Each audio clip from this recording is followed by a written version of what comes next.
നമ്മൾ ഈ നെടുമ്പാശ്ശേരി എയർപോർട്ടിലോട്ട് വരുന്ന സമയത്തേ ഈ ഇൻ്റർനാഷണലിലോട്ട് എങ്ങനെയാണ് പോവുക, ഡൊമസ്റ്റിക്കിലേക്ക് എങ്ങനെയാണ് പോകാമെന്ന് ഇപ്പോഴും കുറച്ച് സംശയമുള്ള ആളുകൾ ഇപ്പോഴും ഉണ്ട്. അപ്പോൾ ചിലർ അവിടെ വന്നിട്ട് ഇങ്ങനെ റൗണ്ട് ചെയ്ത് തത്തി കളിക്കുന്ന കാണാം. അപ്പോൾ അങ്ങനെയുള്ളവർക്ക് വേണ്ടിയിട്ടൊരു വീഡിയോ ചെയ്യുന്നതാണേ. അതായത് ഇപ്പോൾ നമ്മളിപ്പോൾ അങ്കമാലിയിൽ നിന്ന് വരുന്ന വഴിയായി കാണുന്നത്. അങ്കമാലി കാലടി അങ്ങനെയുള്ള ഭാഗത്ത് നിന്ന് വരുന്നവർക്ക് ഇവിടെ ഫസ്റ്റ് ഒരു റൗണ്ട് അബൌട്ട് വരും. അവിടെ നിന്ന് ലെഫ്റ്റ് എടുത്ത് നേരെ ചെന്നിട്ട് ടെർമിനൽ 3 അങ്ങോട്ട് ചെന്ന് കഴിഞ്ഞാൽ നമുക്ക് ഇൻ്റർനാഷണലായി. നമ്മളിപ്പോൾ വീണ്ടും മുന്നോട്ട് നേരെ തന്നെ പോവാണ്. നേരെ പോയി വീണ്ടും സെക്കൻഡ് ഒരു റൗണ്ട് അബൌട്ട് വരും.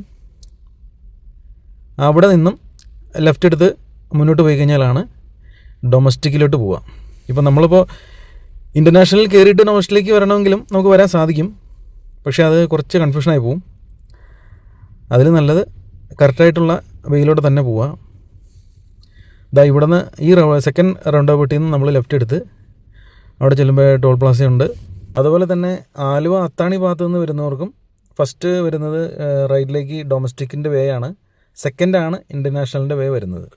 അതുപോലെ എയർപോർട്ടിനകത്ത് കയറി പാർക്ക് ചെയ്യാൻ ഉദ്ദേശിക്കുന്നില്ലാത്തവർ 2-3 മിനിറ്റിനുള്ളിൽ നമ്മൾ ലഗേജ് എല്ലാം ഇറക്കി മാക്സിമം പുറത്ത് കിടക്കാൻ നോക്കുക.